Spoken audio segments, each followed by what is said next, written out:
5, 4, 3, 2, 1, 0.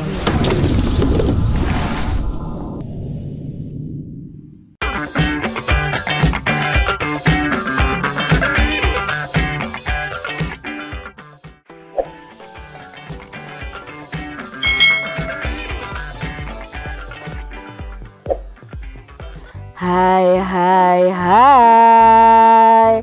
Selamat datang di channel YouTube Kak Citra. Apa kabar adik-adik semuanya?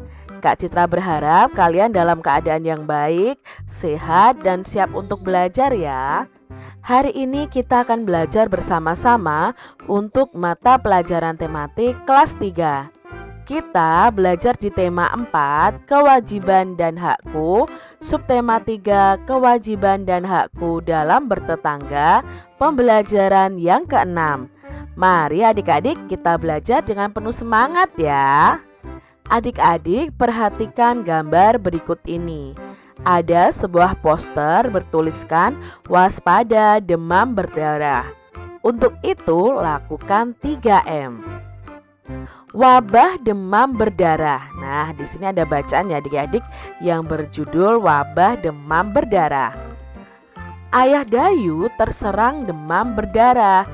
Tubuhnya demam tinggi dan menggigil kedinginan. Kepalanya terasa berat. Perutnya mual dan ingin muntah. Ada bintik-bintik merah di kulitnya. Tetangga Dayu pun segera membawanya ke rumah sakit. Demam berdarah penyakit berbahaya dan mudah menular. Nyamuk demam berdarah adalah penyebab penyakit demam berdarah.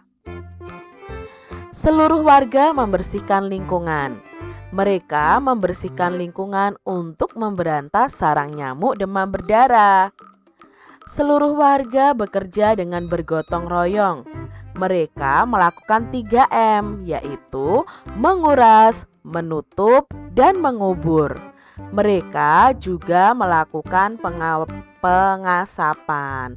Nah, itu tadi adik-adik tentang wabah demam berdarah.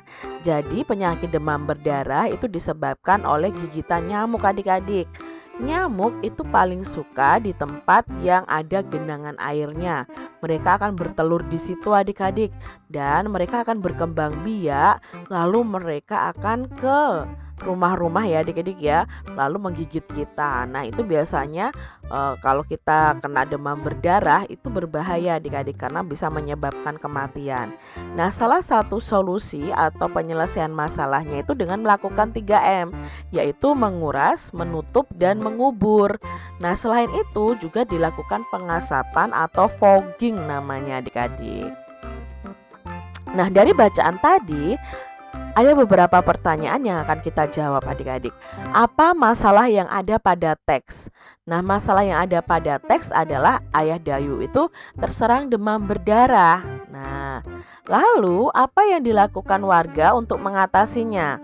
Warga membersihkan lingkungan ya, seluruh warga lalu membersihkan lingkungan dengan cara 3M tadi.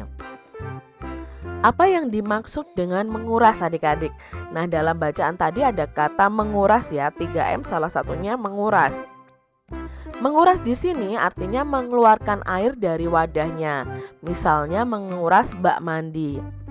Jadi, bak mandi kita itu harus dikuras adik-adik ya, misalnya seminggu 2 kali. Supaya apa? Tidak ada jentik-jentik nyamuk di dalamnya. Lalu berikutnya, apa yang dimaksud dengan menutup? Nah, menutup artinya menjadikan suatu wadah menjadi tidak terbuka atau menjadi tertutup. Nah, itu adalah maksud dari menutup. Kita diminta untuk menutup ember misalnya ya, atau tempat-tempat wadah air ya, supaya apa? Supaya nyamuknya tidak bertelur di situ adik-adik. Ya, misalnya menutup segala tempat yang bisa menampung air seperti itu. Lalu, apa yang dimaksud dengan mengubur? Nah, di sini mengubur itu berarti memasukkan ke dalam lubang tanah kemudian menutupnya kembali. Nah, untuk 3M ini kita mengubur benda-benda yang berpotensi ya, ibaratnya yang bisa menyebabkan genangan air, kita kubur di dalam tanah, lalu kita tutup lagi supaya apa ya? Supaya airnya itu tidak menggenang di situ adik-adik. Itu kegiatan mengubur. Pada teks wabah demam berdarah ada kalimat yang menunjukkan kewajiban. Jika kamu memenuhi kewajiban, hak apa yang akan kamu dapatkan? Nah, adik-adik, kalimat yang menunjukkan kewajiban pada bacaan tadi adalah seluruh warga membersihkan lingkungan. Itu kewajiban kita. Mereka membersihkan lingkungan untuk memberantas sarang nyamuk demam berdarah. Seluruh warga bekerja dengan bergotong royong. Itu kewajiban kita ya, untuk selalu bergotong royong. Mereka melakukan 3M, yaitu menguras, menutup, dan mengubur. Mereka juga melakukan pengasapan. Itu tadi kewajibannya adik-adik. Jika kita memenuhi kewajiban tersebut di atas, tentunya akan memperoleh lingkungan yang sehat sehingga terhindar dari penyakit demam berdarah. Dalam bertetangga adik-adik, kita itu wajib tolong menolong. Semua orang harus membantu orang lain yang kesulitan. Ketika ayah Dayu sakit demam berdarah, tetangganya yang membawa ke rumah sakit. Lani dan Udin segera ke rumah sakit untuk menemani Dayu. Di sana mereka melihat Dayu sedang duduk sendirian dengan muka sedih. Dayu merasa sedih karena ayahnya sakit. Ia juga memikirkan pesanan bibit bunga sedap malam. Ia dan ibunya seharusnya menyiapkan pesanan itu. Nah ya, di sini ya ada tetangga yang menolong keluarganya. Apa yang sebaiknya Lani lakukan? Apa yang akan Lani sampaikan kepada Dayu? Nah, di sini dalam bacaan tadi ya, ayah Dayu itu sedang sakit. Dayu ini sedih. Lani berkunjung ke rumah sakit ya, menengok ayahnya Dayu. Lah, apa yang seharusnya Lani lakukan? Ya, Lani harusnya menghibur Dayu adik-adik ya. Menghibur Dayu, memberikan semangat kepada Dayu ya. Seperti itu. Hari ini Dayu menyiapkan pesanan bibit bunga sedap malam. Lani membantu Dayu menyiapkan semuanya. Lani senang dapat membantu Dayu. Lani pun senang dapat membuat Dayu bergembira lagi. Nah, di sini ya Lani membantu Dayu adik-adik supaya Dayu tidak sedih dan segera menyiapkan pesanan bibit bunga sedap malam. Ada 800 buah bibit sedap malam yang harus dikirim. Ibu Dayu sudah menyiapkan beberapa kotak kardus.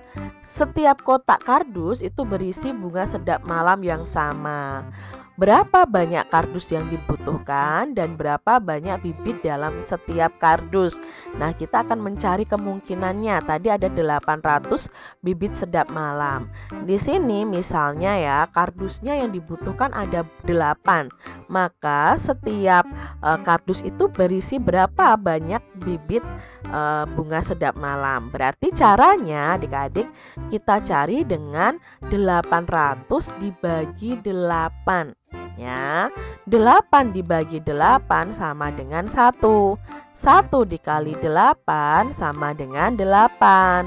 Lalu kita kurangi adik-adik. 8 dikurangi 8 0.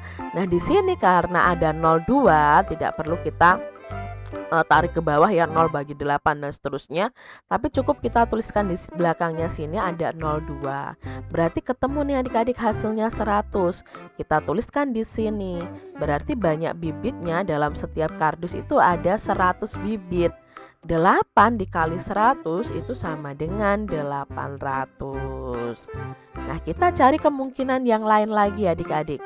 Contohnya misalnya banyak kardusnya ada 4. Berapa ya setiap kardusnya? Nah, berarti kita tulis 800 dibagi 4. 8 dibagi 4 kita cari nih dengan pengurangan berulang. 8 dikurangi 4, 4. 4 dikurangi 4, 0. Jadi 8 dibagi 4 karena ada 2 pengurangan sama dengan 2. Kita tuliskan di sini 2. 2 dikali 4 sama dengan 8. 8 dikurangi 8 sama dengan 0. Nah, di sini ada 02 lagi. Ya, kita masukkan di sini 02-nya. Jadi ada 200. Berarti kita tuliskan di sini 200. Jadi banyak kardusnya 4, banyak bibitnya dalam setiap kardus 200. 4 dikali 200 sama dengan 800. Begitu adik-adik ya.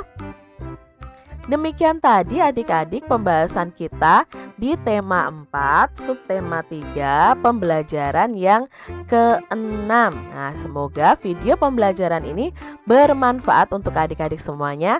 Dan sampai jumpa lagi di video pembelajaran Kak Citra selanjutnya. Tuhan memberkati. Jangan lupa tekan tombol subscribe, lalu tekan loncengnya, tekan juga tombol like, lalu share ke media sosial kalian. Jangan lupa untuk ikuti media sosial Kak Citra. Terima kasih.